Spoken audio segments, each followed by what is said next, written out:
자, 우리 까르페 멘티 여러분 안녕하십니까? 자, 오늘은 하루 좀 늦었지만 마지막 두 번째 텀이죠. 우리 두 번째 텀의 마지막 주차 우리 또 멘토링 강의를 시작하도록 하겠습니다.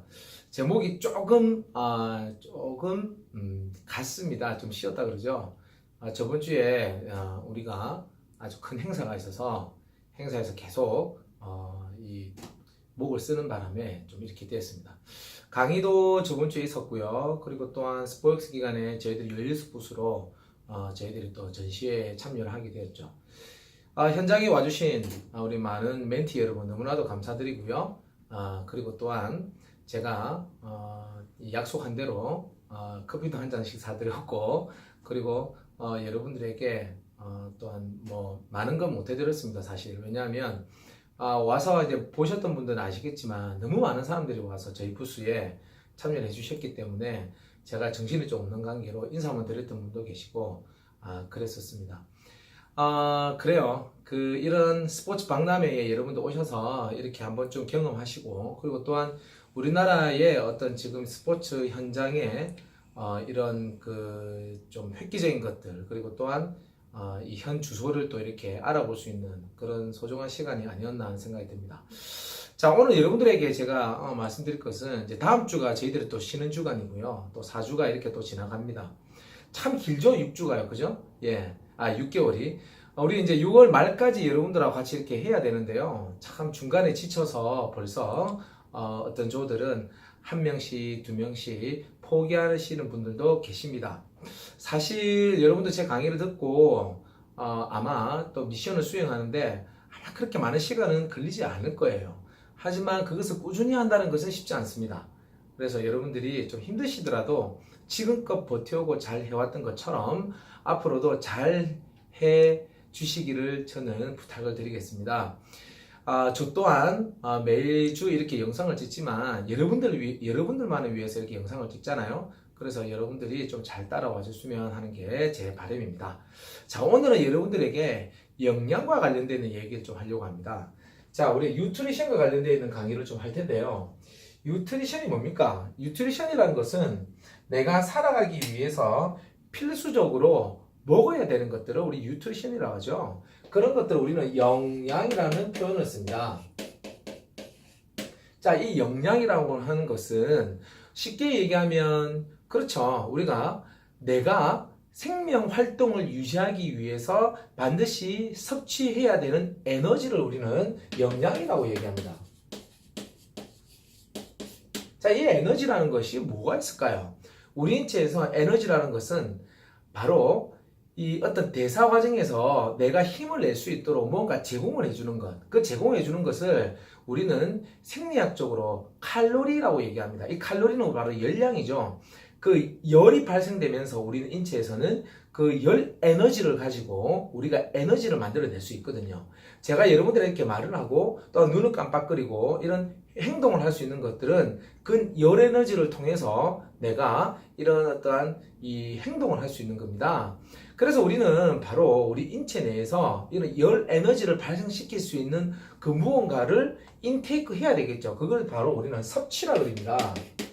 그러면 이 에너지를 섭취를 해야 되는데 이 에너지 섭취가 여러 가지 방법이 있지만 우리는 한 가지 방법밖에 없어요. 어떤 방법이 있을까요? 이 조그마한 입으로 그 수많은 에너지들을 섭취해 줘야 됩니다. 그래서 입으로밖에 에너지를 섭취할 수 있는 방법이 없어요.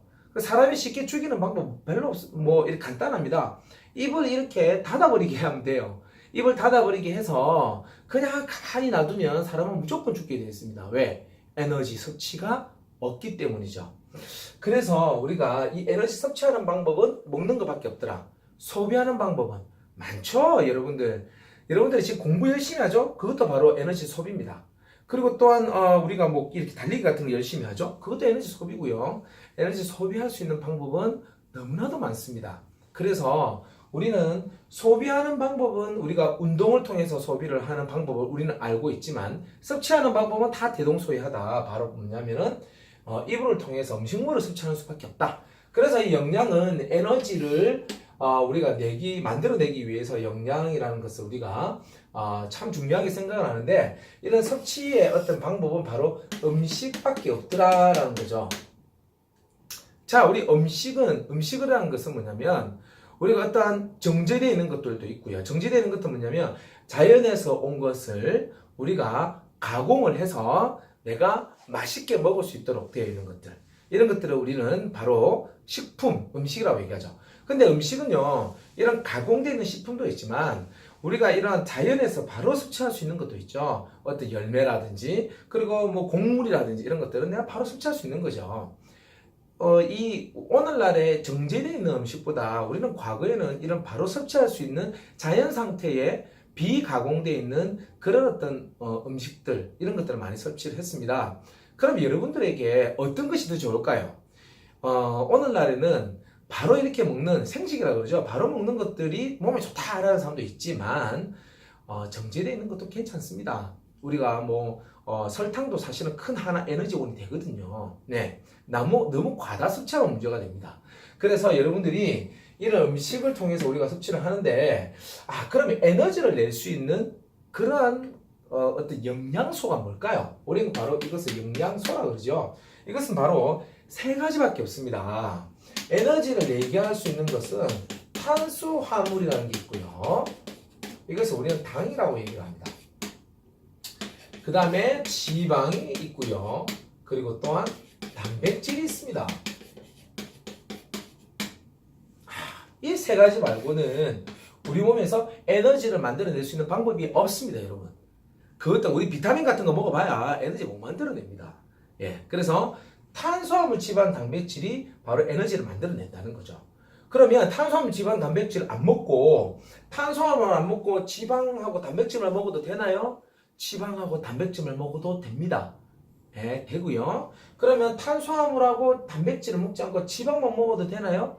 지방만 먹어도 되지만 우리가 필수적으로 섭취해야 되는 그런 아미노산이라는 것들이 있어요. 그래서 지방만 먹어서는 사람은 죽습니다.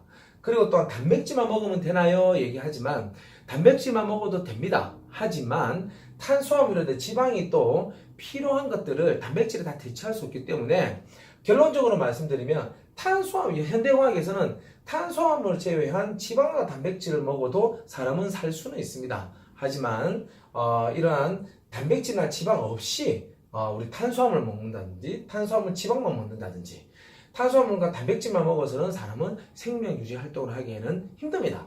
자, 그러면 우리가 여러분들이 기본적으로 상식적으로 알고 있어야 될 건 뭐냐면 이런 질문을 많이 하거든요. 선생님, 하루에 탄수화물을 얼마 정도 먹어야 되나요? 그러면 이 탄수화물은 사람의 몸집에 따라서 다 다르겠죠. 그래서 내 몸무게 당으로 대부분 표현을 합니다. 자, 우리 몸무게 당으로 표현을 하다가 제 몸이 지금 뭐 이렇게 있지만 사실은 어떤 여러분들에게 이 뭐 지방이 어떻는지 근육량이 어떻는지 여기에 따라서 먹는 것도 좀 다릅니다, 사실. 근데 일반적으로 제가 말씀드릴게요. 일반적으로 우리가 탄수화물 같은 경우에는 키로당 6에서 10g 정도를 하루에 섭취를 하시면 됩니다. 제가 몸무게가 한 70kg 정도 되거든요. 그러면 하루에 70kg 해가지고 하게 되면 어떻습니까? 700g 정도 먹으면 된다는 얘기죠. 그러면 운동을 했을 때는 어떨까요? 좀 많이 먹어. 여기서부터 조금 더 먹어야 됩니다. 약 20% 30% 정도 더 드신다고 생각하시면 돼요. 그것은 운동량에 따라서도 다르고요. 아주 극심한 파워 트레이닝 하시는 분들, 예, 그리고 또 극심한 웨이트 트레이닝을 굉장히 많이 하시는 분들 같은 경우에는 바로 약 1.6에서 약 16g이죠. 예. 그래서 이제 18g 정도. 이게 이제 그람 수 단위를 제가 조금 이제 여러분들에게 좀 말씀드리기는 좀 힘들지만 한 이 정도로 먹어주시면 돼요. 그럼 여기서 어떻습니까? 약 2배는 아니지만 1.5배 이상 정도 1.5배 이상 정도 드시면은 우리가 일반적으로 아주 뭐 울트라 마라톤 하시는 분들 그리고 또 굉장히 어떤 격렬한 운동을 하시는 분들한테는 조금 더 이런 탄수화물 섭취를 많이 해야 됩니다. 왜 그럴까요? 여러분들 마라톤을 우리가 보통 마라톤 선수들이 2시간 넘게 정도 뛰거든요. 그러면 이 2시간 넘게 동안 계속 에너지를 만들어내야 되잖아요. 계속 에너지를 만들어내야 되는데 그분들 같은 경우에는 여러분들에게 오늘 제가 미션을 드리겠지만 글리코겐을 굉장히 많이 필요로 합니다. 그래서 이제 여러분들이 이 글리코겐이 글루코스로 바꿔가지고 우리가 에너지를 만들어내는데 그거는 이제 약간 생화학적인 게 많고요. 자, 여러분들에게 이런 어떠한 그 마라톤 선수 같은 경우에는 탄수화물 로딩, 글리코겐 로딩이라는 말을 씁니다. 오늘의 미션은 이 탄수화물 로딩에 대해서 여러분들 알아보시는 겁니다. 탄수화물 로딩이 뭔지, 글리코겐 로딩이 뭔지, 예, 이것을 여러분들이 알아보셔가지고, 예, 그것을 우리 또 카톡방에다가 여러분들이 정리를 하셔서 제출을 하시면 됩니다. 아마 네이버나 이런 데 가보면 굉장히 많은 자료들이 있을 겁니다. 그래서 여러분들 한번 찾아보시고, 이러면 왜 글리코겐 로딩을 해야 되는지, 왜 마라톤이나 이런 사람들 그걸 해야 되는지, 그걸 하게 되면 경기력이 왜 좋아지는지 이런 것들을 여러분들 한번 알아보시기 바랍니다. 이 탄수화물이 에너지를 내는데 가장 단시간에 에너지를 내거든요.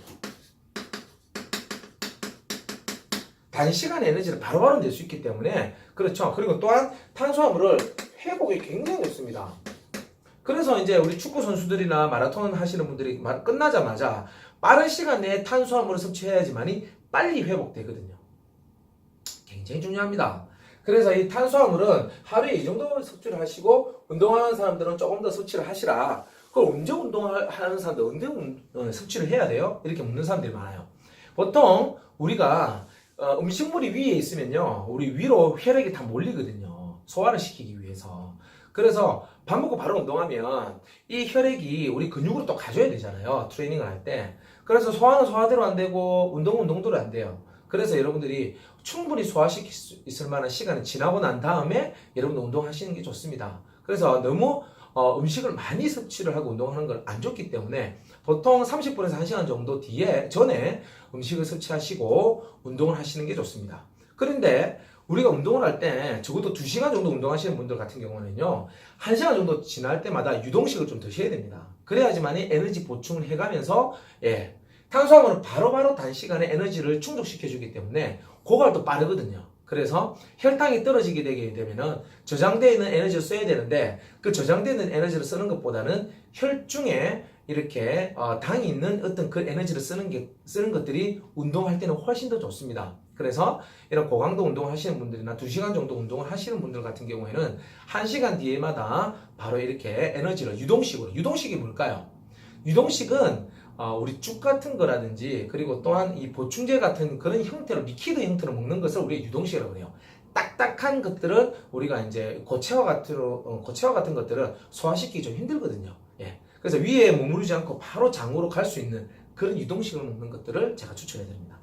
그러면 탄수화물 우리가 알아봤습니다. 그러면 단백질은 지방을 넘어갈게요. 단백질은 얼마 정도 먹어야 되는가? 단백질은 우리 일반적인 사람들 같은 경우는 하루에 0.8g 우리가 이렇게 하루에 자기 몸무게당 0.8g 정도 드시면 됩니다. 그러면 제가 70kg 하게 되면 7, 8, 5, 16 이렇게 나오죠. 그러면 하루에 내 필요한 양이 그 정도야. 그러면 운동을 하는 사람들은 얼마 정도 먹어야 될까요? 운동하는 사람들 여기서 약 1.5배 정도 드시면 됩니다. 1.5배. 그래서 약 우리 키로당 1.5kg, 1.5g까지도 드셔도 됩니다. 1.5g까지. 저 같은 경우에는 이제 이렇게 이렇게 많은 근육을 우리가 가지고 있진 않아요. 그래서 최대 같은 경우에는 1.8g까지도 우리가 먹는 것을 이제 논문에 따라서 좀 다릅니다. 연구에 따라서 좀 다르고요. 이렇게 이제 보통 우리가 섭취를 하라고 얘기를 합니다. 그러면 언제 섭취를 하는 게 좋을까요? 단백질은. 이 단백질 섭취와 관련돼서 굉장히 많은 이슈가 많은데 제가 굉장히 충격을 받은 것은 우리가 5월 말에 이제 우리 까르페에서 우리 1박 2일 동안 컨퍼런스를 엽니다. 제가 이번에 컨퍼런스를 열 때 가천어대에 있는 김일영 박사님을 제가 초청한 이유가 뭐냐면 사실 우리가 이때까지 단백질에 대해서 운동하고 그냥 보충제 먹으면 근육 생기겠지 이런 생각을 했거든요. BCA 같은 거 먹으면 좋겠지 이런 생각을 했거든요. 제가 이때까지 알고 있는 것들이 제가 어떻습니까? 여러분 공부 좀 많이 한 사람이잖아요. 제가 너무 잘못 알고 있었던 거라든지 제가 너무 거기에 대해서 상식, 그러니까 우리 일반적인 스포츠 영양학 측에서 얻은 것들과 최근의 연구에 관련되어 있는 결과라든지 최근 어떤 이슈와 관련돼서는 제가 너무 등한시했더라고요. 그래서 그 박사님을 제가 모신 이유가 바로 거기 있습니다. 이런 단백질을 어떻게 섭취해야 되는지에 대해서 상세하게 이제 설명해 주실 거예요. 그분은 우리나라에서 인체 내에서 단백질이 섭취하고 없어지는 것들을 실시간으로 연구하는 우리나라의 유일한 박사거든요. 그래서 이제 이 미국에서 이 학위 과정을 다 마치고 박사 학위를 다 마치고 같은 의대에서 바로 특임 교수로 바로 채용한 그런 아주 독특한 그런 어떤 의사는 아니지만 의대에서 분자 생물학을 하시는 분인데, 여러분들 혹시나 제가 이제 이 짧은 시간에 할 수 없지만 우리가 1박 2일 정도 경주에서 하는 컨퍼런스에 사실 여러분도 뭐 그 특급 호텔에 재우고 또 잘 수 있고 또 우리 저녁에 우리 또 뷔페 그리고 또한 뭐 아침 조식 그리고 또한 그분들 다 초청해 가지고 세미나 듣는 이 비용이 우리가 25만 원이라고 하면 굉장히 저렴한 거거든요, 사실. 근데 이제 우리 까르페 멘토링 여러분들도 이번에 많이 참여해 주셔서 너무 감사하고요.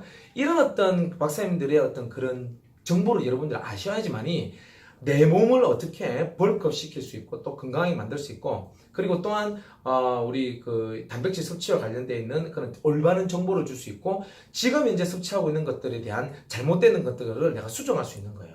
대표적으로 뭐냐면 BCAA 섭취 같은 거랍니다. BCAA가 우리가 맹목적으로 우리 어떤 분지세 아미노산이 우리 이 근육의 30%를 차지하고 있어서 BCAA 먹으면 무조건 근육이 발달한다고 여러분들 착각하시는 분들이 많은데 그렇지 않다는 거죠. 예.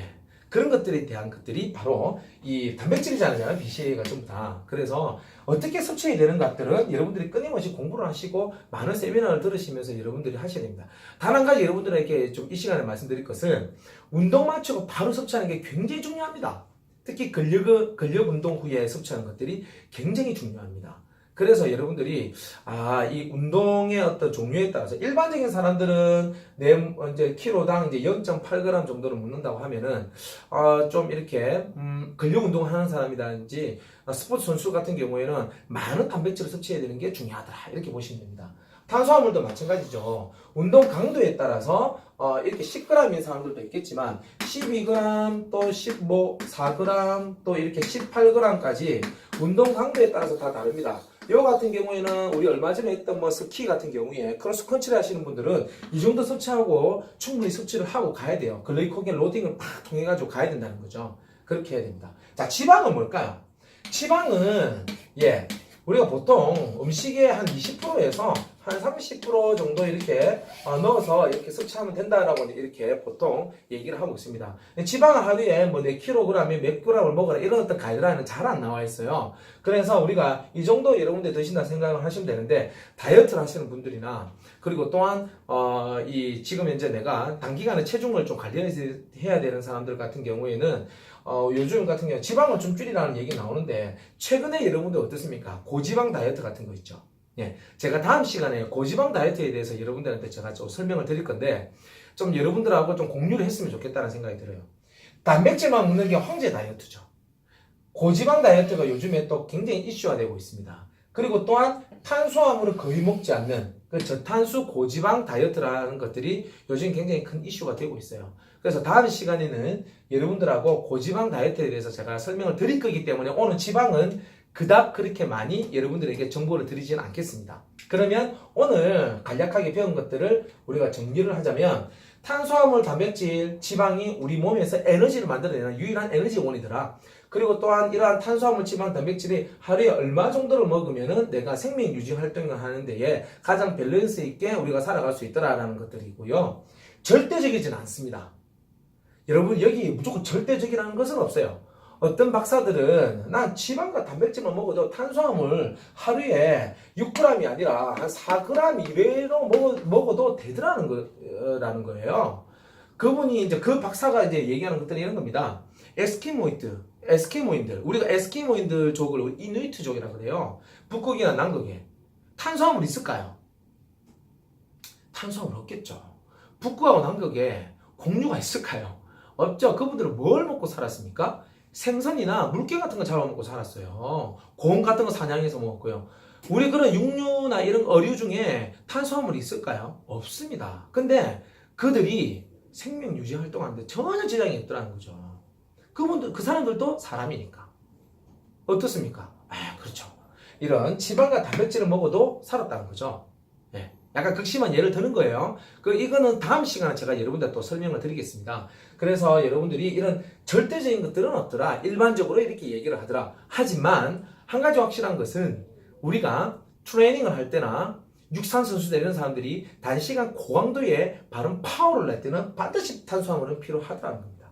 예. 그런 것들에 대해서 여러분들이 또 공부를 하시고 하면 이런 것들이 우리가 운동을 할 때 적절하게 어떻게 우리가 써먹을 수 있는지, 정보를 줄 수 있는지에 대해서 여러분들이 아실 수 있는 시간이 되었으리라고 저는 생각을 합니다. 자, 그러면 오늘 여기까지 이제 여러분들한테 설명을 하고요. 여러분들에게 미션을 드리는 것은 바로 글리코겐 로딩 이란 무엇인가?